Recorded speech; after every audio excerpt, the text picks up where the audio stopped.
Last lecture 'ਚ ਆਪਾਂ solve ਕਰਨ ਲੱਗੇ ਸੀ non homogeneous differential equation, linear differential equation ਆ। ਚਲੋ ਆਪਾਂ ਆਰਟੀਕਲ ਵਰਕ ਕਰ ਲਿਆ ਸੀ ਐਂਡ ਆਪਾਂ ਫਸਟ ਰੂਲ ਕੀਤਾ ਸੀ ਇਫ ਨॉन ਹੋਮੋਜੀਨੀਅਸ ਪਾਰਟ ਕਿਹਦੇ ਇਕੁਅਲ ਆ, ਇਫ ਕਿਉਂ ਕਿਹਦੇ ਇਕੁਅਲ ਆ e ਦੀ ਪਾਵਰ x ਵੀ ਐਕਸਪੋਨੈਂਸ਼ੀਅਲ ਦੀ ਫਾਰਮ 'ਚ ਆ, ਤਾਂ ਆਪਾਂ ਪਰਟੀਕੂਲਰ ਇੰਟੈਗਰਲ ਕਿਵੇਂ ਸੋਲਵ ਕਰਨਾ। ਚਲੋ ਹੁਣ ਇਹਦੇ ਨਾਲ ਰਿਲੇਟਡ ਆਪਾਂ ਕੁਐਸਚਨ ਕਰਦੇ ਹਾਂ। ਚਲੋ ਫਸਟ ਕੁਐਸਚਨ ਆਪਣੇ ਕੋਲੇ ਸੋਲਵ ਦਾ ਡਿਫਰੈਂਸ਼ੀਅਲ ਇਕੁਏਸ਼ਨ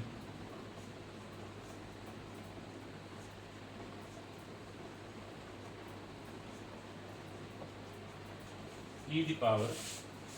2x, ਸੋਲਵ ਦਾ ਡਿਫਰੈਂਸ਼ੀਅਲ ਇਕੁਏਸ਼ਨ। ਸਭ ਤੋਂ ਪਹਿਲਾਂ ਤੁਹਾਨੂੰ ਪਤਾ ਹੋਣਾ ਚਾਹੀਦਾ ਆਪਾਂ ਕਿਹੜੀ ਡਿਫਰੈਂਸ਼ੀਅਲ ਇਕੁਏਸ਼ਨ ਸੋਲਵ ਕਰ ਰਹੇ ਹਾਂ ਨਾ। ਤੇ ਇਹ ਕਿਹੜੀ ਡਿਫਰੈਂਸ਼ੀਅਲ ਇਕੁਏਸ਼ਨ ਆ, ਲੀਨੀਅਰ ਡਿਫਰੈਂਸ਼ੀਅਲ ਇਕੁਏਸ਼ਨ ਆ ਵਿਦ ਕਾਂਸਟੈਂਟ ਕੋਐਫੀਸ਼ੀਐਂਟ। ਨੈਕਸਟ ਨॉन ਹੋਮੋਜੀਨੀਅਸ ਹੈ ਨਾ, ਜੇ ਰਾਈਟ ਸਾਈਡ ਨॉन ਜ਼ੀਰੋ ਆ ਇਟ ਮੀਨਸ ਇਕੁਏਸ਼ਨ ਕੀ ਆਪਣੇ ਕੋਲੇ ਨॉन ਹੋਮੋਜੀਨੀਅਸ ਹੈ ਨਾ। ਚਲੋ ਆਪਾਂ ਸੋਲੂਸ਼ਨ ਫਾਈਂਡ ਕਰਨਾ ਹੁਣ ਇਸ ਨॉन ਹੋਮੋਜੀਨੀਅਸ ਲੀਨੀਅਰ ਡਿਫਰੈਂਸ਼ੀਅਲ ਇਕੁਏਸ਼ਨ ਦਾ। ਸਭ ਤੋਂ ਪਹਿਲਾਂ ਇਹਨੂੰ ਸਿੰਬੋਲਿਕ ਫਾਰਮ 'ਚ ਲਿਖੋ। ਸਿੰਬੋਲਿਕ ਫਾਰਮ ਕੀ ਆ ਜਾਏਗੀ, d² - 7d + 6y = e ਦੀ ਪਾਵਰ 2x। ਸਭ ਤੋਂ ਪਹਿਲਾ ਸਟੈਪ ਆਪਣੇ ਕੋਲੇ ਕੀ ਹੁੰਦਾ ਵਾ ਕਿ ਆਪਾਂ ਇਕੁਏਸ਼ਨ ਨੂੰ ਕਿਹਦੇ 'ਚ ਲਿਖਣਾ ਵਾ, ਸਿੰਬੋਲਿਕ ਫਾਰਮ 'ਚ ਲਿਖਣਾ ਵਾ। ਆਪਾਂ ਇਕੁਏਸ਼ਨ ਨੂੰ ਕਨਵਰਟ ਕੀਤਾ ਸਿੰਬੋਲਿਕ ਫਾਰਮ 'ਚ, ਫਿਰ ਆਪਾਂ ਕੀ ਲਿਖਣਾ, ਆਕਸਿਲਰੀ ਇਕੁਏਸ਼ਨ 'ਚ। ਨੈਕਸਟ ਆਪਾਂ ਕੀ ਲਿਖਣੀ ਆ, ਆਕਸਿਲਰੀ ਇਕੁਏਸ਼ਨ ਲਿਖਣੀ ਆ। ਆਕਸਿਲਰੀ ਇਕੁਏਸ਼ਨ ਆ ਜੋ d ਦਾ ਫੰਕਸ਼ਨ ਹੈ ਇਹਨੂੰ ਕੀ ਪੁੱਟ ਕਰ ਦੇਣਾ, 0 ਪੁੱਟ ਕਰ ਦੇਣਾ।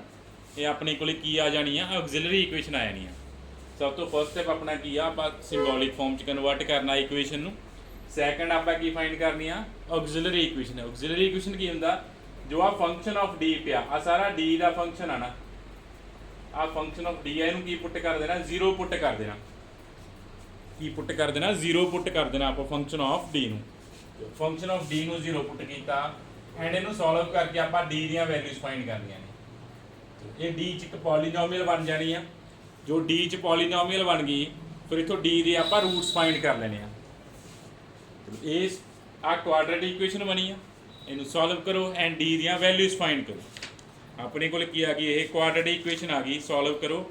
ਐਂਡ ਵੈਲਿਊਜ਼ ਫਾਈਂਡ ਕਰੋ d ਦੀਆਂ। d ਦੀਆਂ ਵੈਲਿਊਜ਼ ਕੀ ਆ ਜਾਣਗੀਆਂ, 1 ਐਂਡ ਕਲੀਅਰਲੀ 1 ਤੇ 6 ਇਹਨੂੰ ਸੈਟੀਸਫਾਈ ਕਰ ਰਹੇ ਆ, ਜਾਂ ਕੁਆਡਰੇਟਿਕ ਇਕੁਏਸ਼ਨ ਆ ਜਿਵੇਂ ਮਰਜ਼ੀ ਸੋਲਵ ਕਰ ਲਓ। ਤਾਂ ਆਪਣੇ ਕੋਲ d ਦੀਆਂ ਵੈਲਿਊਜ਼ ਆ ਗਈਆਂ 1 ਐਂਡ 6। d ਦੀਆਂ ਵੈਲਿਊਜ਼ ਆ ਗਈਆਂ 1 ਐਂਡ 6 ਆਪਣੇ ਕੋਲ ਵੈਲਿਊ ਆ ਗਈਆਂ। ਚਲੋ ਫਿਰ ਆਪਾਂ ਕੀ ਲਿਖਣਾ ਵਾ, ਨॉन ਹੋਮੋਜੀਨੀਅਸ ਪਾਰਟ ਦਾ ਸੋਲੂਸ਼ਨ ਲਿਖਣਾ ਵਾ। ਆਪਾਂ ਕਿਹਾ ਸੀ ਜੇ ਇਕੁਏਸ਼ਨ ਨੈਕਸਟ ਆਪਾਂ ਕੀ ਲਿਖਣਾ ਵਾ, ਹੋਮੋਜੀਨੀਅਸ ਪਾਰਟ ਦਾ ਸੋਲੂਸ਼ਨ ਲਿਖਣਾ ਵਾ। ਸਭ ਤੋਂ ਪਹਿਲਾਂ ਆਪਾਂ ਕਿਹਦਾ ਸੋਲੂਸ਼ਨ ਲਿਖਦੇ ਹਾਂ, ਹੋਮੋਜੀਨੀਅਸ ਪਾਰਟ ਦਾ। ਆ ਇੰਨਾ ਆ ਕਿਉ ਨੂੰ ਛੱਡ ਕੇ ਆ ਬਾਕੀ ਹੋਮੋਜੀਨੀਅਸ ਪਾਰਟ ਆ ਨਾ, ਠੀਕ ਆ, ਹੋਮੋਜੀਨੀਅਸ ਪਾਰਟ ਆ। ਹੋਮੋਜੀਨੀਅਸ ਪਾਰਟ ਦਾ ਸੋਲੂਸ਼ਨ ਆ ਰੂਟਸ ਤੋਂ ਲਿਖਿਆ ਜਾਣਾ ਵਾ। ਜੋ ਰੂਟਸ ਆਇਆ ਕਿਹੜੇ ਕਿਹੜੇ ਰੂਟ ਆਇਆ, 1 ਤੇ 6। ਚਲੋ 1 ਦੇ ਕੋਰਸਪੋਂਡਿੰਗ ਸੋਲੂਸ਼ਨ ਕੀ ਆ ਜਾਊਗਾ, c1 e ਦੀ ਪਾਵਰ x ਐਂਡ 6 ਦੇ ਕੋਰਸਪੋਂਡਿੰਗ ਸੋਲੂਸ਼ਨ ਕੀ ਆ ਜਾਊਗਾ, c2 e ਦੀ ਪਾਵਰ 6x ਨਾ। 1 ਐਂਡ 6 ਦੇ ਕੋਰਸਪੋਂਡਿੰਗ ਆਪਾਂ ਸੋਲੂਸ਼ਨ ਲਿਖਤੇ ਤਾਂ ਆਪਣੇ ਕੋਲੇ ਹੋਮੋਜੀਨੀਅਸ ਪਾਰਟ ਦਾ ਸੋਲੂਸ਼ਨ ਆ ਗਿਆ। ਜੇ ਇਕੁਏਸ਼ਨ ਹੋਮੋਜੀਨੀਅਸ ਹੁੰਦੀ ਇੰਨਾ ਹੀ ਆਪਣੇ ਕੋਲੇ ਸੋਲੂਸ਼ਨ ਆਉਣਾ ਸੀਗਾ, ਠੀਕ ਆ। ਜੇ ਕੱਲੀ ਹੋਮੋਜੀਨੀਅਸ ਹੁੰਦੀ ਇਕੁਏਸ਼ਨ ਫਿਰ ਆ ਆਪਣੇ ਕੋਲੇ ਕੰਪਲੀਟ ਸੋਲੂਸ਼ਨ ਬਣ ਜਾਣਾ ਸੀ। ਬਟ ਇਕੁਏਸ਼ਨ ਇੱਥੇ ਨॉन ਹੋਮੋਜੀਨੀਅਸ ਆ, ਤਾਂ ਇੱਥੇ ਦੋ ਸੋਲੂਸ਼ਨ ਫਾਈਂਡ ਹੋਣੇ। ਜਦੋਂ ਨॉन ਹੋਮੋਜੀਨੀਅਸ ਸੋਲੂਸ਼ਨ ਆ, ਨॉन ਹੋਮੋਜੀਨੀਅਸ ਇਕੁਏਸ਼ਨ ਆ, 2 ਟਾਈਪ ਦੇ ਸੋਲੂਸ਼ਨ ਫਾਈਂਡ ਹੁੰਦੇ ਆਪਣੇ ਕੋਲੇ। ਇੱਕ ਤਾਂ ਹੋਮੋਜੀਨੀਅਸ ਪਾਰਟ ਦਾ ਜਿਹਨੂੰ ਆਪਾਂ ਕੰਪਲੀਮੈਂਟਰੀ ਫੰਕਸ਼ਨ ਕਹਿੰਦੇ ਆ, ਠੀਕ ਆ। ਨॉन ਹੋਮੋਜੀਨੀਅਸ ਇਕੁਏਸ਼ਨ ਸੋਲਵ ਕਰਨ ਲੱਗੇ ਸਭ ਤੋਂ ਪਹਿਲਾਂ ਆਪਾਂ ਕਿਹਦਾ ਸੋਲੂਸ਼ਨ ਲਿਖਣਾ ਵਾ, ਹੋਮੋਜੀਨੀਅਸ ਪਾਰਟ ਦਾ ਸੋਲੂਸ਼ਨ ਲਿਖਣਾ ਵਾ। ਉਹਨੂੰ ਆਪਾਂ ਕੀ ਬੋਲਦੇ ਆ, ਕੰਪਲੀਮੈਂਟਰੀ ਫੰਕਸ਼ਨ ਬੋਲਦੇ ਆ। ਉਸ ਤੋਂ ਬਾਅਦ ਨॉन ਹੋਮੋਜੀਨੀਅਸ ਪਾਰਟ ਦਾ ਸੋਲੂਸ਼ਨ, ਨॉन ਹੋਮੋਜੀਨੀਅਸ ਪਾਰਟ ਦੇ ਸੋਲੂਸ਼ਨ ਨੂੰ ਆਪਾਂ ਕੀ ਬੋਲਦੇ ਆ, ਪਾਰਟਿਕੂਲਰ ਇੰਟੈਗਰਲ ਬੋਲਦੇ ਆ। ਕੀ ਬੋਲਦੇ ਆ, ਪਾਰਟਿਕੂਲਰ ਇੰਟੈਗਰਲ। ਚਲੋ ਆਪਾਂ ਥਿਊਰਮ ਕੀਤੀ ਸੀ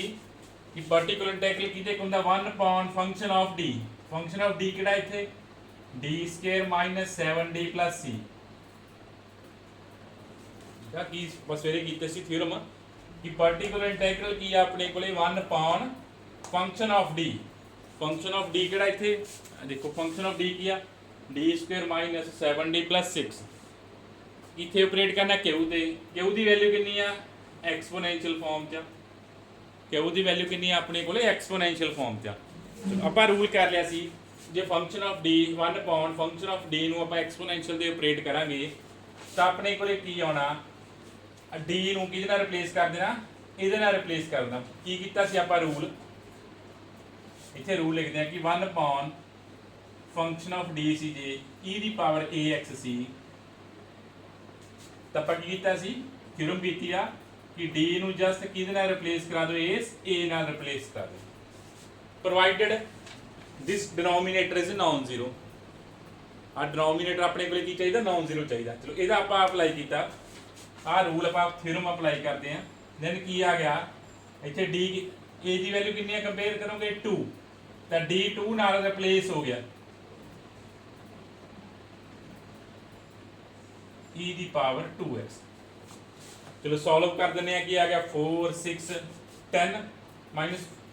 minus 1 by 4 e ਦੀ ਪਾਵਰ 2x ਸੋਲਵ ਕਰਤਾ ਆਪਾਂ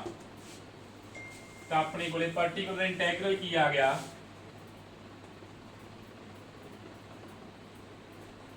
-1 by 4 e ਦੀ ਪਾਵਰ 2x ਆਪਣੇ ਕੋਲ ਪਾਰਟਿਕੂਲਰ ਇੰਟੈਗਰਲ ਕੀ ਆ ਗਿਆ -1 by 4 e ਦੀ power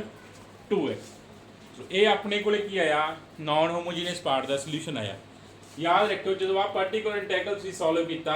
no arbitrary constant being added इत्थे कोई भी आर्बिट्रेरी कांस्टेंट नहीं आना चाहिए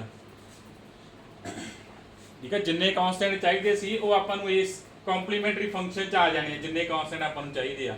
जिन्ने आर्बिट्रेरी कांस्टेंट चाहिए वो कंप्लीमेंटरी फंक्शन च कंटेन हो जाने आ किन्ने ऑर्डर दी इक्वेशन सी 2 ऑर्डर दी इक्वेशन सी तां आपां नूं 2 आर्बिट्रेरी कांस्टेंट चाहिए सी सोल्यूशन च उस कांस्टेंट कितने प्रेजेंट होने हैं कंप्लीमेंटरी फंक्शन च प्रेजेंट होंगे ना वो पार्टिकुलर इंटीग्रल सॉल्व हो गया therefore complete solution of first दा कंप्लीट सॉल्यूशन किदे इक्वल होएगा complementary function plus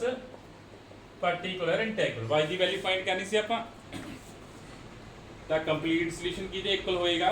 complimentary function plus particular integral complementary function की आया वा c1 e ਦੀ ਪਾਵਰ x c2 e ਦੀ power 6x and particular integral -1 by 4 e ਦੀ power 2x ਆ ਗਈ ਤਾਂ ਇਹ ਆਪਣੀ ਕੋਲੇ ਜੋ ਇਕੁਏਸ਼ਨ ਗਿਵਨ ਸੀ ਉਹਦਾ ਕੀ ਆ ਗਿਆ ਸੋਲੂਸ਼ਨ ਆ ਗਿਆ ਇਹ ਆਪਣੇ ਕੋਲ ਕੀ ਆ ਗਿਆ ਗਿਵਨ ਡਿਫਰੈਂਸ਼ੀਅਲ ਇਕੁਏਸ਼ਨ ਦਾ ਸੋਲੂਸ਼ਨ ਬਣ ਗਿਆ ਠੀਕ ਹੈ ਸਭ ਤੋਂ ਪਹਿਲਾਂ ਕੰਪਲੀਮੈਂਟਰੀ ਫੰਕਸ਼ਨ ਫਾਈਂਡ ਹੋਣਾ ਫਿਰ ਆਪਣੇ ਕੋਲੇ ਕੀ ਫਾਈਂਡ ਹੋਣਾ ਵਾ ਪਾਰਟਿਕੂਲਰ ਇੰਟੀਗਰਲ ਫਾਈਂਡ ਹੋਣਾ ਵਾ बाद कंप्लीट सोल्यूशन की इक्वल होना वा दोनों सोल्यूशनस ਨੂੰ ਐਡ ਕਰ ਦੇਣਾ ਆਪਣੇ ਕੋਲੇ ਕੀ ਆ ਜਾਊਗਾ ਕੰਪਲੀਟ ਸੋਲੂਸ਼ਨ ਆ ਜਾਏਗਾ ਜਿਹੜਾ ਕੰਪਲੀਮੈਂਟਰੀ ਫੰਕਸ਼ਨ ਹੁੰਦਾ ਇਹ ਸਿਰਫ ਕਿਹਦਾ ਸੋਲੂਸ਼ਨ ਹੁੰਦਾ ਵਾ ਹੋਮੋਜੀਨੀਅਸ ਪਾਰਟ ਦਾ ਸੋਲੂਸ਼ਨ ਹੁੰਦਾ ਵਾ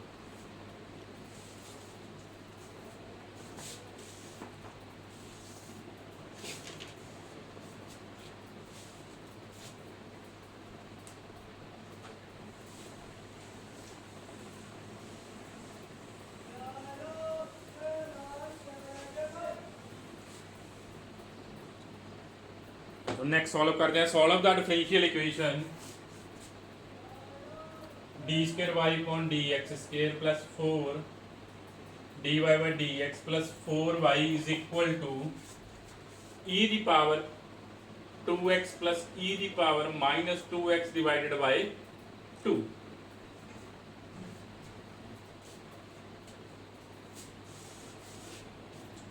ये डिफरेंशियल इक्वेशन सॉल्व करनी है तो सब तो पहले अपन की गिवन है लीनियर डिफरेंशियल इक्वेशन गिवन है second order the and next non homogeneous है ना नेक्स्ट इक्वेशन की है नॉन होमोजीनियस है बिकॉज राइट साइड की है नॉन जीरो है तो की गिवन अपने को non homogeneous linear differential equation with constant coefficient and order कितना अपने को ਤੁਹਾਨੂੰ ऑर्डर भी पता होना चाहिए सेकंड ऑर्डर दी इक्वेशन है सब तो पहले सिंबॉलिक फॉर्म च लिखते हैं D square plus 4d plus 4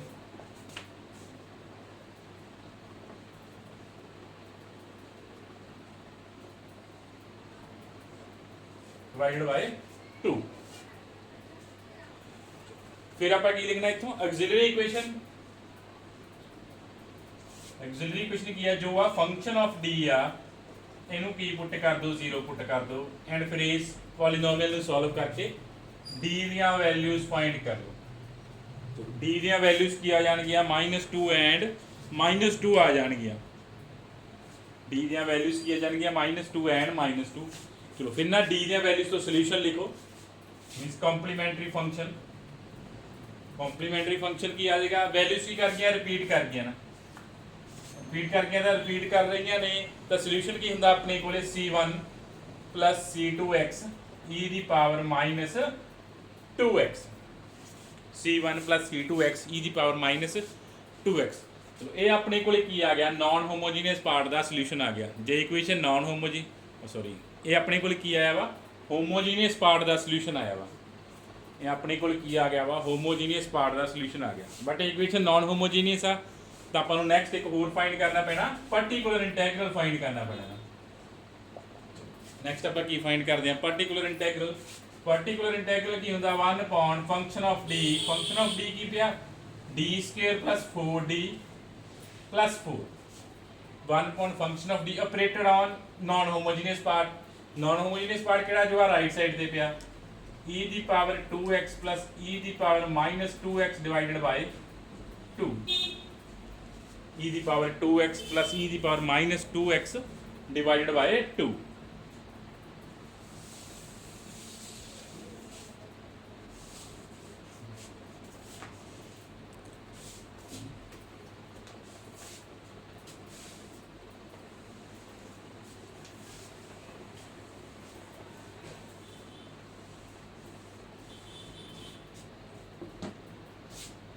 की आ गया है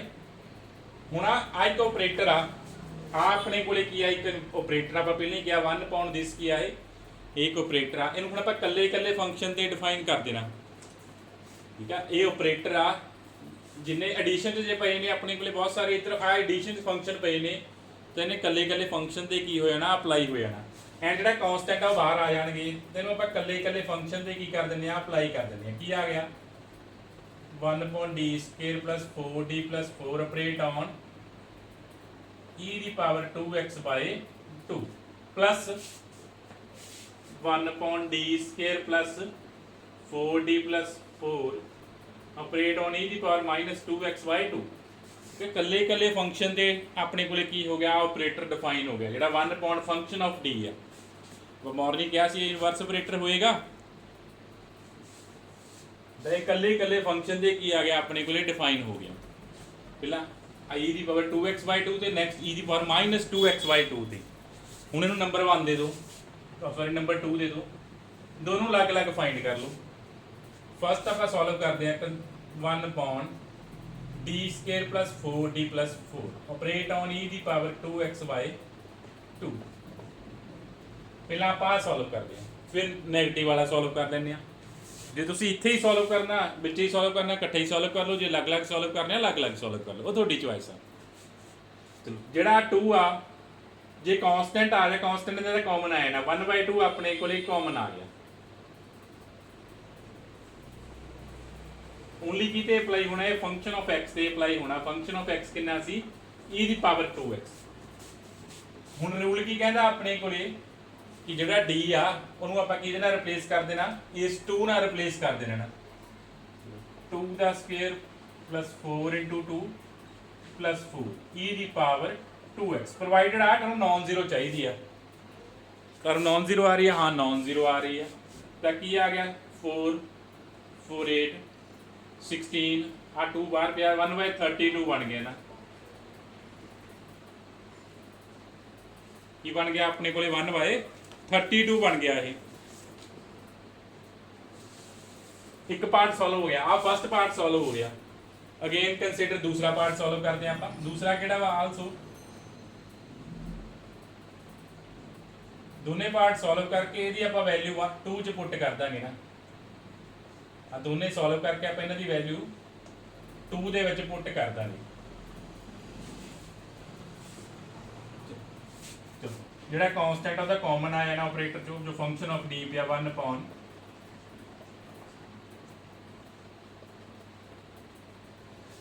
ਹੁਣ ਚਲੋ ਇੱਥੇ ਆਪਾਂ ਰਿਪਲੇਸ ਕਰਦੇ ਆ d ਨੂੰ ਕਿਹਦੇ ਨਾਲ ਰਿਪਲੇਸ ਕਰਨਾ -2 ਨਾਲ ਦਾ ਚਲੋ d ਨੂੰ ਆਪਾਂ ਰਿਪਲੇਸ ਕਰਦੇ ਆ -2 ਨਾਲ ਕੀ ਆ ਗਿਆ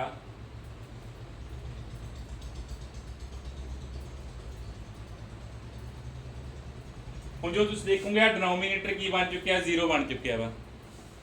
इस केस ते डिनोमीनेटर अपने कोले की आ गया 0 आ गया 1/0 बन गया। इस केस ते डिनोमीनेटर नूं डी नूं रिप्लेस कीता है -2 नाल दा डिनोमीनेटर 0 आ गया। Therefore rule fails. देयरफॉर इत्थे की हो गया रूल की हो गया फेल हो गया। अपने कोले रूल की हो गया फेल हो गया। पर क्या सी डिनोमीनेटर नॉन जीरो चाहिए जिवें इत्थे आया सी। जो आप सॉल्व कर लगे -2 पुट करन दे की हो गया डिनोमीनेटर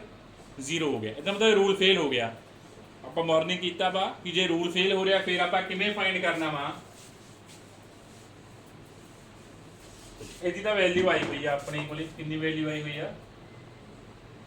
1/32 e की पावर 2x। हुण उहदे लई रूल फेल हो गया सी ना अपने को दूसरे लिए की हो गया सी रूल फेल हो गया सी। देयरफॉर 1/d² + 4d + 4 e की पावर -2x/2 ਨੂੰ ਆਪਾਂ ਕਿਵੇਂ ਲਿਖਾਂਗੇ ਆ ਕਾਂਸਟੈਂਟ ਦਾ ਅੱਗੇ ਆਉਣਾ ਹੀ ਸੀ ਆਪਣੇ ਕੋਲੇ। ठीक है रूल फेल हो गया मैं क्या सी रूल फेल हो रहा वा तो आप मॉर्निंग किया कि जे रूल फेल हो रहा तो इहनूं किवें सॉल्व करना नेक्स्ट एक्स नाल मल्टीप्लाई कर देना इनटू 1 आ डिनोमीनेटर दा डेरिवेटिव जो आ फंक्शन ऑफ डी है उसका डेरिवेटिव की आ गया derivative 2d + 4 next operated on e की पावर -2x ना फिर दोबारा ਇੱਥੇ d ਨੂੰ ਕਿਹਦੇ ਨਾਲ ਰਿਪਲੇਸ ਕਰ ਦੇਣਾ -2 ਨਾਲ ਰਿਪਲੇਸ ਕਰ ਦੇਣਾ।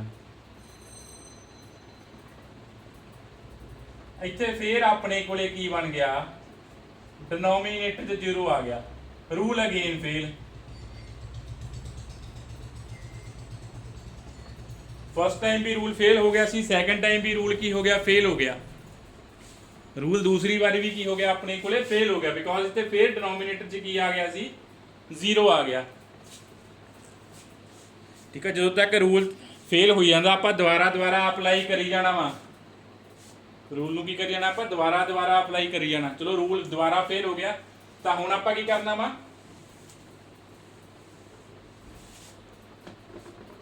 आ सी अपने कोले हुण x² नाल मल्टीप्लाई आ थल्ले वाले दा की करना आपां डबल डेरिवेटिव करना की आ गया 2 आ गया ना।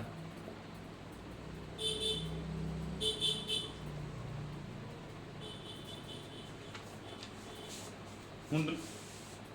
डिनोमीनेटर खत्म ही हो गया अपने कोले डी दी फॉर्म च तो अपने कोल आ की आ गया आंसर आ गया। ये अपने कोले की आ गया आंसर आ गया 2d। ये अपने को बन गया आ सैकेंड पार्ट का आंसर। ठीक है इतने आप पुट कर दें put in 1 sorry put in 2 तो अपने को पर्टिकुलर इंटैग्रल की आ गया। आ फर्स्ट वाले की वैल्यू की आई सी अपने को 1/32 e की पावर 2x। सैकेंड वाले की वैल्यू की आ गई x² /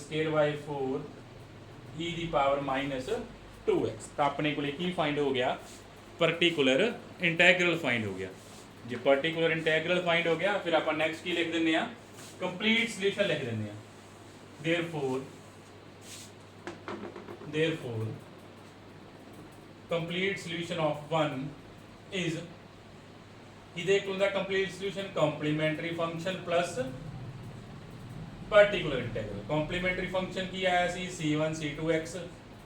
e की पावर -2x। पर्टिकुलर की आया अपने को पर्टिकुलर आ गया 1/32 e की power 2x plus x² / 4 e की पावर -2x।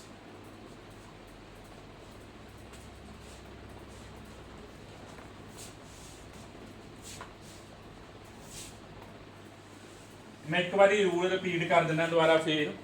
कि अपने को की सी आ रूल सी कि जे 1 फंक्शन ऑफ डी आ e की पावर ax से अप्लाई करते हैं तो उसकी की वैल्यू आनी है जस्ट d नूं a नाल रिप्लेस कर देना प्रोवाइडेड f ऑफ a की होवे नॉन जीरो होगी। फिर फर्स्ट बनता इफ f ऑफ a की हो गया 0 हो गया f ऑफ a की हो गया 0 हो गया। फिर अपने को पर्टिकुलर इंटैग्रल की होना वा x ਨਾਲ ਮਲਟੀਪਲਾਈ 1 ਅਪੋਨ ਡਿਨੋਮੀਨੇਟਰ ਦਾ ਡੈਰੀਵੇਟਿਵ, ਫਿਰ ਇਹਨੂੰ ਦੁਬਾਰਾ ਅਪਲਾਈ ਕਰ ਦੇਣਾ ਵਾ e ਦੀ ਪਾਵਰ ax ਤੇ, ਪ੍ਰੋਵਾਈਡਡ ਆ ਜਿਹੜਾ f ਡੈਰੀਵੇਟਿਵ a ਕੀ ਚਾਹੀਦਾ, ਨਾਨ ਜ਼ੀਰੋ ਚਾਹੀਦਾ, ਪ੍ਰੋਵਾਈਡਡ ਜਿਸ f ਜੋ ਇੱਥੇ a ਪੁੱਟ ਕੀਤਾ ਤੇ ਪੁੱਟ ਕਰ ਦਿੰਦੇ ਆ, ਪੁੱਟ ਕੀਤਾ ਤਾਂ ਕੀ ਬਣਨਾ f ਡੈਰੀਵੇਟਿਵ a ਨਾ d ਨੂੰ a ਨਾਲ ਰਿਪਲੇਸ ਕਰਨਾ ਆਪਾਂ, ਆ ਹੋਣਾ ਚਾਹੀਦਾ, ਪ੍ਰੋਵਾਈਡਡ ਆ ਡਿਨੋਮੀਨੇਟਰ ਕੀ ਚਾਹੀਦਾ, ਨਾਨ ਜ਼ੀਰੋ ਚਾਹੀਦਾ। ਇਹ ਤਾਂ ਜੇ ਰੂਲ ਇੱਕ ਵਾਰੀ ਫੇਲ ਹੁੰਦਾ ਫਿਰ ਆਪਣੇ ਕੋਲ ਆ ਬਣ ਜਾਂਦਾ, ਹੁਣ ਇੱਥੇ ਦੋ ਵਾਰੀ ਰੂਲ ਫੇਲ ਹੋਇਆ ਸੀ। ਸੈਕੰਡ ਕੀ ਆਉਣਾ ਫਿਰ ਆਪਣੇ ਕੋਲੇ, ਜੇ ਅਗੇਨ ਆਪਣੇ ਕੋਲੇ ਕੀ ਆ ਜਾਂਦਾ ਵਾ f ਡੈਰੀਵੇਟਿਵ a ਵੀ 0 ਆ ਗਿਆ, ਫਿਰ ਆਪਣੇ ਕੋਲ ਕੀ ਬਣਦਾ, ਪਾਰਟਿਕੂਲਰ ਇੰਟੈਗਰਲ ਕਿਹਦੇ ਇਕੁਅਲ ਬਣਦਾ, ਕੀ ਬਣਦਾ x ਸਕੁਅਰ ਡਿਨੋਮੀਨੇਟਰ ਦਾ double derivative operate on e ਦੀ ਪਾਵਰ ax। ਇਹ ਰੂਲ ਕੀ ਕਹਿੰਦਾ ਵਾ, d ਨੂੰ ਆਪਾਂ ਰਿਪਲੇਸ ਕਰ ਦੇਣਾ ਕਿਹਦੇ ਨਾਲ, a ਨਾਲ, provided this denominator is non zero. ਜੇ ਅਗੇਨ ਡਿਨੋਮੀਨੇਟਰ 0 ਆ ਗਿਆ, ਇਸ ਤਰ੍ਹਾਂ ਹੀ ਆਪਾਂ ਰੂਲ ਨੂੰ ਅੱਗੇ ਐਕਸਟੈਂਡ ਕਰ ਦੇਣਾ। ਜੇ ਆਪਣੇ ਕੋਲੇ ਦੁਬਾਰਾ ਕੀ ਹੋ ਗਿਆ, ਡਿਨੋਮੀਨੇਟਰ 0 ਬਣ ਜਾਂਦਾ, ਰੂਲ ਨੂੰ ਆਪਾਂ ਅੱਗੇ ਦੀ ਅੱਗੇ ਐਕਸਟੈਂਡ ਕਰੀ ਜਾਣਾ ਵਾ।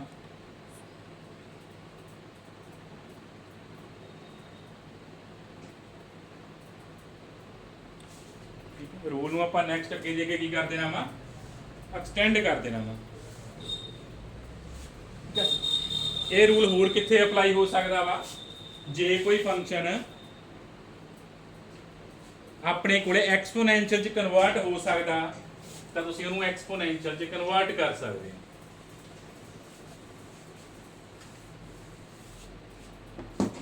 ਕੁਐਸਚਨ ਕਰਦੇ ਆਪਾਂ ਨੈਕਸਟ,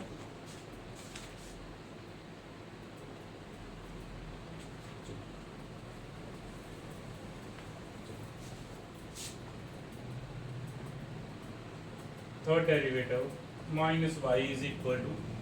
e ਦੀ ਪਾਵਰ x plus 1 ਦਾ ਸਕੁਅਰ, e ਦੀ power x plus 1 the square.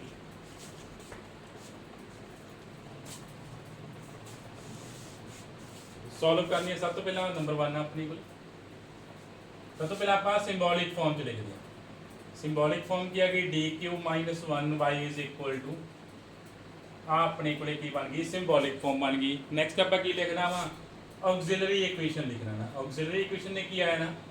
dq minus 1 is equal to 0। ਚਲੋ ਹੁਣ ਇਹਨੂੰ ਸੋਲਵ ਕਰੋ, auxiliary equation ਨੂੰ ਸੋਲਵ ਕਰੋ ਐਂਡ ਵੈਲਿਊਜ਼ ਫਾਈਂਡ ਕਰੋ ਕੀ ਆ ਰਹੀਆਂ ਨੇ। auxiliary equation ਨੂੰ ਸੋਲਵ ਕਰੋ, ਵੈਲਿਊਜ਼ ਦੇਖੋ ਕੀ ਆ ਰਹੀਆਂ ਨੇ। ਚਲੋ ਇਹ ਆਪਣੇ ਕੋਲੇ ਕਿਊਬ ਰੂਟ ਆਫ ਯੂਨਿਟੀ ਬਣ ਜਾਣਾ, ਤਾਂ ਆਪਾਂ ਨੂੰ ਪਤਾ ਕਿਊਬ ਰੂਟ ਆਫ ਯੂਨਿਟੀ ਕੀ ਆਉਂਦੀਆਂ ਨੇ, 1 minus 1/2 plus minus iota under root 3/2। ਠੀਕ ਹੈ, ਜਿਵੇਂ ਮਰਜ਼ੀ ਸੋਲਵ ਕਰ ਲਿਓ। ਇਹਨੂੰ 1 ਸੈਟੀਸਫਾਈ ਕਰ ਰਿਹਾ, ਇੱਕ ਰੂਟ ਬਾਈ ਟ੍ਰਾਇਲ ਆ ਗਿਆ, ਫਿਰ ਸਿੰਥੈਟਿਕ ਡਿਵੀਜ਼ਨ ਨਾਲ ਡਿਵਾਈਡ ਕਰ ਲਿਓ, ਕੁਆਡਰੇਟਿਕ ਇਕੁਏਸ਼ਨ ਆ ਜਾਏਗੀ। ਕੁਆਡਰੇਟਿਕ ਇਕੁਏਸ਼ਨ ਦੇ ਰੂਟਸ ਕੀ ਆ ਜਾਣਗੇ, -1/2 plus minus iota root 3/2। ਤਾਂ ਆਪਣੇ ਕੋਲ ਕਿੰਨੇ ਆਰਡਰ ਦੀ ਇਕੁਏਸ਼ਨ ਸੀ, 3 ਆਰਡਰ ਦੀ ਇਕੁਏਸ਼ਨ ਸੀ, 3 ਰੂਟ ਆ ਚੁੱਕੇ ਆ, 2 ਇਮੇਜਿਨਰੀ, ਇੱਕ ਆਪਣੇ ਕੋਲ ਕੀ ਆ ਗਿਆ, ਰੀਅਲ ਰੂਟ ਆ ਗਿਆ। ਫਿਰ ਆਪਾਂ ਸੋਲੂਸ਼ਨ ਲਿਖਣਾ। ਨॉन ਹੋਮੋਜੀਨੀਅਸ ਇਕੁਏਸ਼ਨ ਆ, ਤਾਂ ਸਭ ਤੋਂ ਪਹਿਲਾਂ ਆਪਾਂ ਕੀ ਲਿਖਾਂਗੇ, ਕੰਪਲੀਮੈਂਟਰੀ ਫੰਕਸ਼ਨ ਲਿਖਾਂਗੇ ਨਾ। ਚਲੋ ਆ ਰੂਟਸ ਤੋਂ ਕੰਪਲੀਮੈਂਟਰੀ ਫੰਕਸ਼ਨ ਲਿਖੋ। 1 ਕੀ ਆ, ਸਿੰਗਲ ਰੂਟ ਆਇਆ ਵਾ, ਤਾਂ 1 ਦੇ ਕੋਰਸਪੋਂਡਿੰਗ ਸੋਲੂਸ਼ਨ ਕੀ ਆ ਜਾਊਗਾ, c1 e ਦੀ ਪਾਵਰ x ਨਾ ਪਲੱਸ ਨੈਕਸਟ ਇਮੇਜਿਨਰੀ ਪਾਰਟ ਆ, ਇਮੇਜਿਨਰੀ ਜਿਹੜਾ ਸੋਲੂਸ਼ਨ ਉਹਦੇ ਕੋਰਸਪੋਂਡਿੰਗ ਸੋਲੂਸ਼ਨ ਕੀ ਹੁੰਦਾ, e ਦੀ power -x/2 c2 cos under root 3/2x plus c3 sin under root 3/2x ਨਾ। ਅਲਫਾ ਪਲੱਸ ਮਾਈਨਸ ਏਟਾ ਬੀਟਾ ਨਾਲ ਕੰਪੇਅਰ ਕਰ ਲਿਓ। ਜੇ ਆਪਣੇ ਕੋਲ ਰੂਟ ਅਲਫਾ ਪਲੱਸ ਮਾਈਨਸ ਏਟਾ ਬੀਟਾ ਹੁੰਦਾ ਤਾਂ ਕੀ ਆਉਂਦਾ ਆਪਣੇ ਕੋਲ ਸੋਲੂਸ਼ਨ, e ਦੀ power alpha x constant cos ਬੀਟਾ x ਪਲੱਸ ਕਾਂਸਟੈਂਟ sin ਬੀਟਾ x ਨਾ। ਚਲੋ ਇਹ ਆਪਣੇ ਕੋਲੇ ਕੀ ਆ ਗਿਆ, ਕੰਪਲੀਮੈਂਟਰੀ ਫੰਕਸ਼ਨ ਆ ਗਿਆ। ਨੈਕਸਟ ਆਪਾਂ ਕੀ ਫਾਈਂਡ ਕਰਨਾ, ਪਾਰਟਿਕੂਲਰ ਇੰਟੈਗਰਲ। ਹੁਣ ਆਪਣਾ ਪਾਰਟਿਕੂਲਰ ਇੰਟੈਗਰਲ ਰਹਿ ਗਿਆ। ਪਾਰਟਿਕੂਲਰ ਇੰਟੈਗਰਲ ਕਿਹਦੇ ਕੋਲ, 1 function of d। Function of d ਆਪਣੇ ਕੋਲੇ ਕੀ ਪਿਆ, dq minus 1 operate on e ਦੀ ਪਾਵਰ x plus 1 ਦਾ ਸਕੁਅਰ। ਪਹਿਲਾਂ ਇਹਨੂੰ ਸੋਲਵ ਕਰੋ। e ਦੀ ਪਾਵਰ x plus 1 ਦੇ ਸਕੁਅਰ ਨੂੰ ਸੋਲਵ ਕਰਦੇ ਹਾਂ ਕੀ ਆ ਗਿਆ ਸਕੁਅਰ ਐਕਸਪੈਂਡ ਕਰਦੇ ਹਾਂ e ਦੀ power 2x plus 1 plus 2e ਦੀ ਪਾਵਰ x e ਦੀ power 2x plus 1 plus 2e ਦੀ ਪਾਵਰ x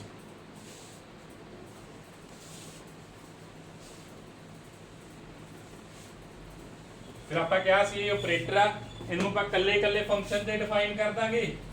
ਦੇਖੋ ਪਾਰਟਿਕੂਲਰ ਇੰਟੈਗਰਲ ਕੀ ਆ ਗਿਆ ਕੱਲੇ ਫੰਕਸ਼ਨ ਤੇ ਡਿਫਾਈਨ ਹੋ ਗਿਆ e ਦੀ ਪਾਵਰ 2x ਤੇ ਡਿਫਾਈਨ ਹੋ ਗਿਆ ਪਲੱਸ 1 ਤੇ ਡਿਫਾਈਨ ਹੋ ਗਿਆ ਨੈਕਸਟ ਕਿੱਥੇ ਡਿਫਾਈਨ ਹੋ ਗਿਆ 2e ਦੀ ਪਾਵਰ x ਤੇ ਡਿਫਾਈਨ ਹੋ ਗਿਆ ਨਾ ਆਪਾਂ ਹਜੇ ਤੱਕ ਕਿਹੜਾ ਰੂਲ ਕੀਤਾ ਕਿ ਜੇ q ਕਿਹੜੀ ਫਾਰਮ ਦਾ ਵਾ ਜਾਂ ਆਪਣੇ ਕੋਲ ਟਰਮ ਕਿਹੜੀ ਫਾਰਮ ਦੀ ਐਕਸਪੋਨੈਂਸ਼ੀਅਲ ਫਾਰਮ ਦੀ ਆ ਤੇ ਹੁਣ ਤੁਸੀਂ ਇੱਥੇ ਚਲੋ ਆਪਾਂ ਸੋਲਵ ਕਰ ਦਿੰਦੇ ਆ ਜੇ ਅਲੱਗ-ਅਲੱਗ ਸੋਲਵ ਕਰਨੇ ਅਲੱਗ-ਅਲੱਗ ਸੋਲਵ ਕਰ ਲਓ ਜੇ ਸੇਮ ਸਟੈਪ ਤੇ ਸੋਲਵ ਕਰਨੇ ਆ ਸੇਮ ਸਟੈਪ ਤੇ ਸੋਲਵ ਕਰ ਲਿਓ ਚਲੋ ਆਪਾਂ ਅਲੱਗ-ਅਲੱਗ ਸੋਲਵ ਕਰ ਦਿੰਦੇ ਆ ਪਹਿਲਾਂ ਆਪਾਂ ਕੀ ਸੋਲਵ ਕਰਦੇ ਆ ਫਸਟ ਆਪਾਂ ਸੋਲਵ ਕਰਦੇ ਆ 1/d³ - 1 e ਦੀ ਪਾਵਰ 2x ਤਾਂ ਰੂਲ ਕੀ ਆ d ਨੇ ਕਿਹਦੇ ਨਾਲ ਰਿਪਲੇਸ ਹੋ ਜਾਣਾ ਵਾ ਆ 2 ਨਾਲ ਰਿਪਲੇਸ ਹੋ ਜਾਣਾ ਕੀ ਆ ਗਿਆ 1/7 e ਦੀ ਪਾਵਰ 2x ਆ ਗਿਆ ਫਿਰ ਆਪਾਂ ਸੋਲਵ ਕਰਦੇ ਹਾਂ ਸੈਕੰਡ ਇੱਥੇ 1 ਆ ਹੁਣ ਤੁਸੀਂ ਕਹੋਗੇ 1 ਆ ਠੀਕ ਆ ਆਪਾਂ ਰੂਲ ਸਿਰਫ ਕਿਹਦੇ ਲਈ ਕੀਤਾ ਵਾ x ਲਈ ਐਕਸਪੋਨੈਂਸ਼ੀਅਲ ਲਈ ਕੀਤਾ ਵਾ ਤਾਂ 1 ਨੂੰ ਆਪਾਂ ਕੀ ਲਿਖ ਸਕਦੇ ਆ e ਦੀ ਪਾਵਰ 0 ਲਿਖ ਲਈਏ ਕੋਈ ਫਰਕ ਤਾਂ ਨਹੀਂ ਪੈਂਦਾ e ਦੀ ਪਾਵਰ 0x 1 ਨੂੰ ਇਸ ਤਰ੍ਹਾਂ ਲਿਖ ਲਿਆ 1 ਸੀਗਾ ਇੱਥੇ ਕੱਲਾ 1 ਆ ਆਪਾਂ ਤੇ ਕਿਹਾ ਕਿ ਜਿਹੜਾ ਫੰਕਸ਼ਨ ਆ ਐਕਸਪੋਨੈਂਸ਼ੀਅਲ ਦੀ ਫਾਰਮ 'ਚ ਹੀ ਹੋਣਾ ਚਾਹੀਦਾ ਵਾ 1 function of 1 over function of d ਕਿਹਦੇ ਆਪਰੇਟ ਹੋਣਾ ਚਾਹੀਦਾ ਵਾ ਐਕਸਪੋਨੈਂਸ਼ੀਅਲ ਫੰਕਸ਼ਨਸ ਦੇ ਪਰ 1 ਨੂੰ ਆਪਾਂ 1 ਦਾ ਕਾਂਸਟੈਂਟ ਆ ਇਹਨੂੰ ਐਕਸਪੋਨੈਂਸ਼ੀਅਲ ਲਿਖ ਸਕਦੇ ਆ ਹਾਂ ਲਿਖ ਸਕਦੇ ਆ 1 ਨੂੰ ਆਪਾਂ ਕੀ ਲਿਖਤਾ e ਦੀ ਪਾਵਰ 0x ਲਿਖਤਾ ਤਾਂ ਹੁਣ ਇੱਥੇ d ਨੂੰ ਕਿਹਦੇ ਨਾਲ ਰਿਪਲੇਸ ਕਰ ਦਾਂਗੇ 0 ਨਾਲ ਕੀ ਆ ਗਿਆ -1 ਆ ਗਿਆ ਨਾ e ਦੀ ਪਾਵਰ 0 ਕਿੰਨਾ ਹੋਣਾ ਸੀ 1 ਤਾਂ ਆਪਣੇ ਕੋਲ ਕੀ ਆ ਗਿਆ -1 ਰਹਿ ਗਿਆ ਥਰਡ ਪਾਰਟ ਚਲੋ ਥਰਡ ਸੋਲਵ ਕਰਦੇ ਆ ਚਲੋ 2 ਕਾਂਸਟੈਂਟ ਆ 2 ਤਾਂ ਕਾਮਨ ਆ ਜਾਏਗਾ d ਨੂੰ ਰਿਪਲੇਸ ਕੀਤਾ ਕਿਹਦੇ ਨਾਲ 1 ਨਾਲ ਤਾਂ ਆਪਣੇ ਕੋਲੇ ਡਿਨੋਮੀਨੇਟਰ ਕੀ ਬਣ ਗਿਆ 0 ਬਣ ਗਿਆ देयरफॉर ਰੂਲ ਕੀ ਹੋ ਗਿਆ ਫੇਲ ਹੋ ਗਿਆ d ਨੂੰ ਜਦੋਂ 1 ਨਾਲ ਰਿਪਲੇਸ ਕੀਤਾ ਤਾਂ ਆਪਣੇ ਕੋਲੇ ਰੂਲ ਕੀ ਹੋ ਗਿਆ ਫੇਲ ਹੋ ਗਿਆ ਸੋ ਜੇ ਰੂਲ ਫੇਲ ਆ ਇਟ ਮੀਨਸ ਹੁਣ ਆਪਾਂ ਨੂੰ ਦੁਬਾਰਾ ਰੂਲ ਅਪਲਾਈ ਕਰਨਾ ਪੈਣਾ ਰੂਲ ਦੁਬਾਰਾ ਅਪਲਾਈ ਕਰਦੇ ਆ ਦੁਬਾਰਾ ਕਿਵੇਂ ਅਪਲਾਈ ਕਰਨਾ x ਨਾਲ ਮਲਟੀਪਲਾਈ ਜਿਹੜਾ d ਦਾ ਫੰਕਸ਼ਨ ਹੈ ਇਹਦਾ ਡੈਰੀਵੇਟਿਵ ਕਰ ਦੇਣਾ 3d² ਆਪਰੇਟ ਔਨ e ਦੀ ਪਾਵਰ x ਡੈਰੀਵੇਟਿਵ ਕਰਨ ਤੋਂ ਬਾਅਦ ਦੁਬਾਰਾ ਆਪਾਂ ਰਿਪਲੇਸ ਕਰਕੇ ਦੇਖਦੇ ਹਾਂ 1 d ਨੂੰ ਰਿਪਲੇਸ ਕੀਤਾ ਕਿੰਨਾ 1 ਨਾਲ ਹੁਣ ਠੀਕ ਆ ਗਿਆ ਆਪਣੇ ਕੋਲੇ ਹੁਣ ਡਿਨੋਮੀਨੇਟਰ ਨਾਨ ਜ਼ੀਰੋ ਹੀ ਆਇਆ ਵਾ ਨਾ ਦੇ ਪੂਰਾ ਸੋਲਵ ਹੋ ਗਿਆ ਆਪਣੇ ਕੋਲ ਇਹਨਾਂ ਸਾਰਿਆਂ ਦੀ ਵੈਲਿਊ ਹਰੇਕ ਟਰਮ ਦੀ ਆਪਾਂ ਵੈਲਿਊ ਅਲੱਗ-ਅਲੱਗ ਫਾਈਂਡ ਕਰਤੀ ਪੁੱਟ ਕਰੋ ਸੈਕਿੰਡ ਤੇ ਪੁੱਟ ਇਨ ਸੈਕਿੰਡ ਕੱਲੀ ਟਰਮ ਦੀ ਆਪਾਂ ਵੈਲਿਊ ਫਾਈਂਡ ਕਰ ਚੁੱਕੇ ਆ ਪੁੱਟ ਇਨ ਸੈਕਿੰਡ ਤਾਂ ਆਪਣੇ ਕੋਲੇ ਪਾਰਟਿਕੂਲਰ ਇੰਟੈਗਰਲ ਆ ਜਾਏਗਾ ਇਹਦੀ ਵੈਲਿਊ ਕਿੰਨੀ ਹੈ ਹਾਫ ਸੌਰੀ 1/7 e ਦੀ ਪਾਵਰ 2x ਇਹਦੀ ਵੈਲਿਊ -1 ਲਾਸਟ ਵਾਲੀ ਦੀ ਵੈਲਿਊ ਕਿੰਨੀ ਆਈ ਆ 2x/3 e ਦੀ ਪਾਵਰ x 2x/3 e ਦੀ ਪਾਵਰ x ਆਈ ਸੀ ਆਪਣੇ ਕੋਲੇ ਵੈਲਿਊ ਹੁਣ ਦੇਖ ਲਓ ਆ ਪਾਰਟਿਕੂਲਰ ਇੰਟੈਗਰਲ ਆਇਆ ਇਹ ਚ ਕੋਈ ਵੀ ਕਾਂਸਟੈਂਟ ਨਹੀਂ ਆ ਰਿਹਾ ਮੈਂ ਬਾਰ-ਬਾਰ ਕਹਿ ਰਿਹਾ ਇਹ ਨਾ ਹੋਵੇ ਤੁਸੀਂ ਪਾਰਟਿਕੂਲਰ ਇੰਟੈਗਰਲ ਫਾਈਂਡ ਕਰਨ ਲੱਗੇ ਕਾਂਸਟੈਂਟ ਲਿਖ ਦਿਓ ਠੀਕ ਹੈ ਪਾਰਟਿਕੂਲਰ ਇੰਟੈਗਰਲ ਜੋ ਤੁਸੀਂ ਸੋਲਵ ਕਰਨਾ ਉਦੋਂ ਕੋਈ ਵੀ ਆਰਬਿਟਰੀ ਕਾਂਸਟੈਂਟ ਨਹੀਂ ਆਉਣਾ ਚਾਹੀਦਾ ਜਿਹੜੇ ਆਰਬਿਟਰੀ ਕਾਂਸਟੈਂਟ ਨੇ ਉਹ ਓਨਲੀ ਹੋਮੋਜੀਨੀਅਸ ਇਕੁਏਸ਼ਨ ਦੇ ਸੋਲੂਸ਼ਨ 'ਚ ਹੋਣੇ ਚਾਹੀਦੇ ਆ ਮੀਨਸ ਕੰਪਲੀਮੈਂਟਰੀ ਫੰਕਸ਼ਨ 'ਚ ਹੀ ਆਪਣੇ ਕੋਲ ਆਰਬਿਟਰੀ ਕਾਂਸਟੈਂਟ ਹੋਣ ਪਾਰਟਿਕੂਲਰ ਇੰਟੈਗਰਲ 'ਚ ਕੋਈ ਵੀ ਆਰਬਿਟਰੀ ਕਾਂਸਟੈਂਟ ਨਾ ਹੋਵੇ therefore complete solution is given by complete solution की देखो है ना y is equal to complementary function plus particular integral complementary function की आया सी अपने को complementary function सी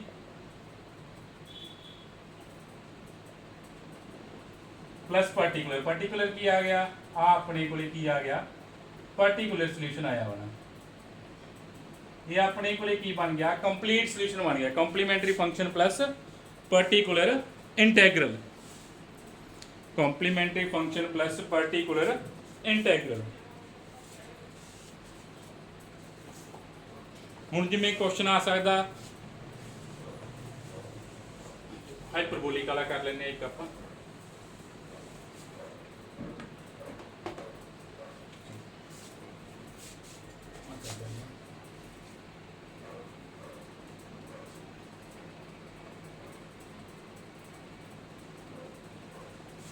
अपने को क्या वा कॉस हाइपरबोलिक एक्स पे आना राइट साइड को ਤਾਂ ਆਪਾਂ ਨੂੰ ਪਤਾ ਜਿਹੜਾ cos ਹਾਈਪਰਬੋਲਿਕ ਆ ਉਹ ਕਿਹੜੀ ਫਾਰਮ 'ਚ ਹੁੰਦਾ ਵਾ ਐਕਸਪੋਨੈਂਸ਼ੀਅਲ ਦੀ ਫਾਰਮ 'ਚ ਹੀ ਹੁੰਦਾ ਵਾ ਤੇ ਪਹਿਲਾਂ ਇਹਨੂੰ ਐਕਸਪੋਨੈਂਸ਼ੀਅਲ ਦੀ ਫਾਰਮ 'ਚ ਲਿਖ ਲਈਏ ਆਪਾਂ cos ਹਾਈਪਰਬੋਲਿਕ ਨੂੰ ਆਪਾਂ ਕੀ ਲਿਖ ਲੈਂਦੇ ਆ ਐਕਸਪੋਨੈਂਸ਼ੀਅਲ 'ਚ ਚੇਂਜ ਕਰ ਲੈਣਾ ਜਿਹੜਾ ਫੰਕਸ਼ਨ ਐਕਸਪੋਨੈਂਸ਼ੀਅਲ 'ਚ ਚੇਂਜ ਹੋ ਰਿਹਾ ਵਾ ਤੁਸੀਂ ਉਹਦੇ 'ਚ ਚੇਂਜ ਕਰ ਲੈਣਾ cos ਹਾਈਪਰਬੋਲਿਕ ਕਿਹਦੇ ਚੇਂਜ ਹੋ ਰਿਹਾ ਸੀ ਐਕਸਪੋਨੈਂਸ਼ੀਅਲ 'ਚ ਕਿਵੇਂ e ਦੀ ਪਾਵਰ x plus e ਦੀ ਪਾਵਰ -x by 2 cos ਹਾਈਪਰਬੋਲਿਕ ਆਪਣੀ ਕੋਲ ਕਿਹਦੇ ਚੇਂਜ ਹੋ ਰਿਹਾ ਸੀ e ਦੀ ਪਾਵਰ x plus e ਦੀ ਪਾਵਰ -x by 2 ਹੁਣ ਇਹਨੂੰ ਆਪਾਂ ਸੋਲਵ ਕਰ ਲੈਂਦੇ ਆ ਆਪਾਂ ਫਿਰ ਇਹਨੂੰ ਸੋਲਵ ਕਰ ਲੈਂਦੇ ਆ ਸਭ ਤੋਂ ਪਹਿਲਾਂ ਕੀ ਲਿਖਣੀ ਆਪਾਂ ਆਕਸਿਲਰੀ ਇਕੁਏਸ਼ਨ ਲਿਖਣੀ ਹੈ ਨਾ ਆਕਸਿਲਰੀ ਇਕੁਏਸ਼ਨ ਕਿਵੇਂ ਲਿਖਦੇ ਆ ਜਿਹੜਾ ਫੰਕਸ਼ਨ ਆਫ d ਆ ਉਹਨੂੰ ਆਪਾਂ ਕੀ ਪੁੱਟ ਕਰਨਾ ਵਾ 0 ਪੁੱਟ ਕਰਨਾ ਵਾ ਫੰਕਸ਼ਨ ਆਫ d ਨੂੰ ਆਪਾਂ ਕੀ ਪੁੱਟ ਕਰ ਦੇਣਾ 0 ਪੁੱਟ ਕਰ ਦੇਣਾ ਵਾ ਫਿਰ ਇਸ ਤੋਂ ਆਪਾਂ d ਦੀਆਂ ਵੈਲਿਊਜ਼ ਫਾਈਂਡ ਕਰਦੇ ਆ ਚਲੋ d ਦੀਆਂ ਵੈਲਿਊਜ਼ ਫਾਈਂਡ ਕਰਦੇ ਆ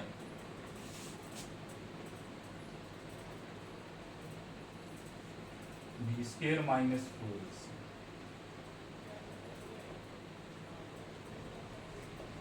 आ गया भी d ने वैल्यू किया गया 1 प्लस माइनस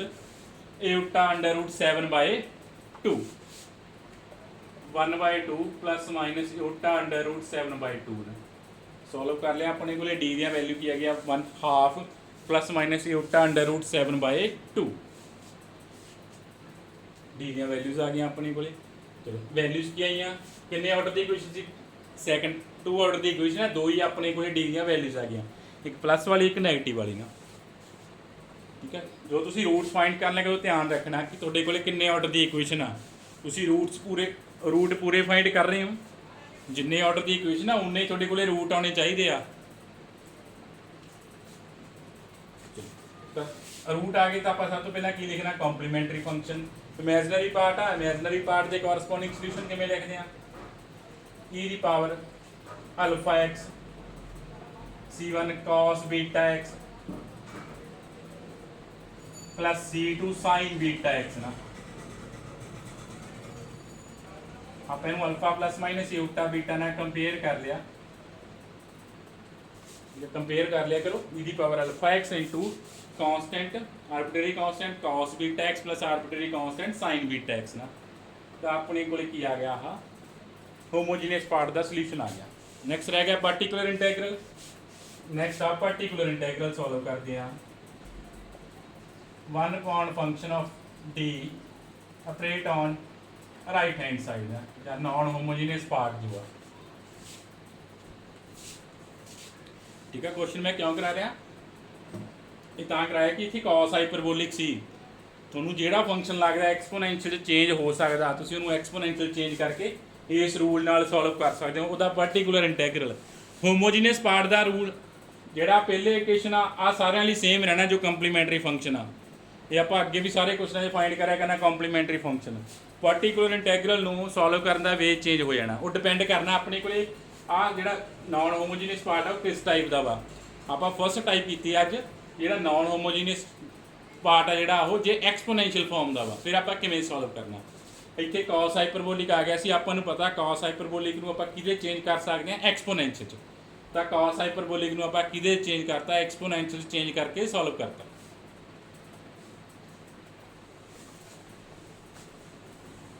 हुण इत्थे सॉल्व कर लो अलग अलग कर दिए कॉन्स्टेंट जो कॉमन आ जाने क्योंकि जिहड़ा ऑपरेटर आ ये ओनली एक्स के फंक्शन से ही ऑपरेट होना याद रखियो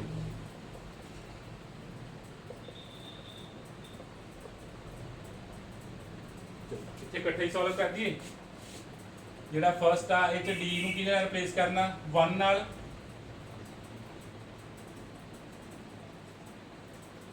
ਸੈਕੰਡ ਚ d ਨੂੰ ਕਿਹਦੇ ਨਾਲ ਰਿਪਲੇਸ ਕਰਨਾ -1 ਨਾਲ ਨਾ।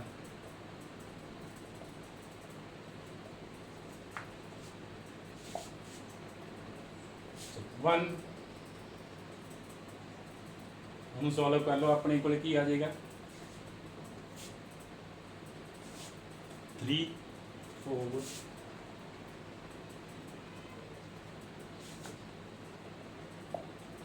ਦੋਨੋਂ ਇਕੱਠੇ ਸੇਮ ਸਟੈਪ ਚੀਜ਼ ਤੁਸੀਂ ਅਲੱਗ-ਅਲੱਗ ਸੋਲਵ ਕਰਨਾ, ਜਿਵੇਂ ਆਪਾਂ ਲਾਸਟ ਕੁਐਸਚਨਸ ਕੀਤਾ ਅਲੱਗ-ਅਲੱਗ ਸੋਲਵ ਕਰ ਸਕਦੇ ਹੋ। ਜੇ ਇਕੱਠੇ ਹੀ ਸੋਲਵ ਕਰਨਾ ਸੇਮ ਸਟੈਪ 'ਚ ਇਕੱਠੇ ਹੀ ਸੋਲਵ ਕਰ ਲਓ। ਦੋਨੋਂ ਇਕੱਠੇ ਹੀ ਸੋਲਵ ਕਰਤੇ। ਫਸਟ ਪਾਰਟ 'ਚ e ਦੀ ਪਾਵਰ ax ਹੁੰਦਾ, a ਦੀ ਵੈਲਿਊ ਕਿੰਨੀ ਸੀ 1, ਤਾਂ d ਨੂੰ 1 ਨਾਲ ਰਿਪਲੇਸ ਕਰਤਾ। ਦੂਸਰੇ 'ਚ d ਨੂੰ -1 ਨਾਲ ਰਿਪਲੇਸ ਕਰਦਾ। ਦੂਸਰੇ 'ਚ ਆਪਾਂ d ਨੂੰ ਕਿਹਦੇ ਨਾਲ ਰਿਪਲੇਸ ਕਰਤਾ -1 ਨਾਲ। ਤਾਂ ਆਪਣੇ ਕੋਲੇ ਪਾਰਟਿਕੂਲਰ ਕੀ ਹੋ ਗਿਆ ਇੰਟੈਗਰਲ ਸੋਲਵ ਹੋ ਗਿਆ। ਨੈਕਸਟ ਆਪਾਂ ਲਿਖਣਾ complete solution. Complete solution is equal to complementary function plus particular। complete solution ਕੀ ਦੇ ਇਕੁਅਲ ਹੁੰਦਾ complementary function plus particular। complementary function plus particular integral। ਇਹ ਆਪਣੇ ਕੋਲੇ ਕੀ ਆ ਗਿਆ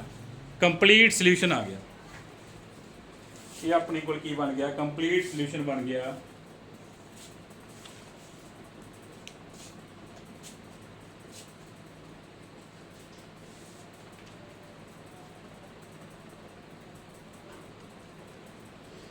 ਇਹ ਸੀ ਆਪਣੇ ਕੋਲੇ। ਜੇ ਆਪਣੇ ਕੋਲੇ ਨਾਨ ਹੋਮੋਜੀਨੀਅਸ ਪਾਰਟ ਕਿਸ ਟਾਈਪ ਦਾ ਵਾ ਐਕਸਪੋਨੈਂਸ਼ੀਅਲ ਟਾਈਪ ਦਾ, ਤਾਂ ਆਪਾਂ ਕਿਵੇਂ ਸੋਲਵ ਕਰਨਾ। ਹੁਣ ਜਿਹੜੇ ਐਕਸਪੋਨੈਂਸ਼ੀਅਲ ਨਾਲ ਸੋਲਵ ਹੋਣ ਵਾਲੇ ਕੁਐਸਚਨ ਆ ਉਹ ਤੁਸੀਂ ਸੋਲਵ ਕਰ ਲੈਣੇ ਆ। ਜਾਂ ਜੇ ਕੋਈ ਫੰਕਸ਼ਨ ਨਾਨ ਹੋਮੋਜੀਨੀਅਸ ਪਾਰਟ ਐਕਸਪੋਨੈਂਸ਼ੀਅਲ 'ਚ ਚੇਂਜ ਹੋ ਰਿਹਾ ਤਾਂ ਉਹਨੂੰ ਤੁਸੀਂ ਕਿਹਦੇ ਚੇਂਜ ਕਰ ਲੈਣਾ ਵਾ ਐਕਸਪੋਨੈਂਸ਼ੀਅਲ 'ਚ ਚੇਂਜ ਕਰ ਲੈਣਾ। ਬਾਕੀ ਨੈਕਸਟ ਸੈਕੰਡ ਰੂਲ ਆਪਾਂ ਕੱਲ੍ਹ ਕਰਾਂਗੇ।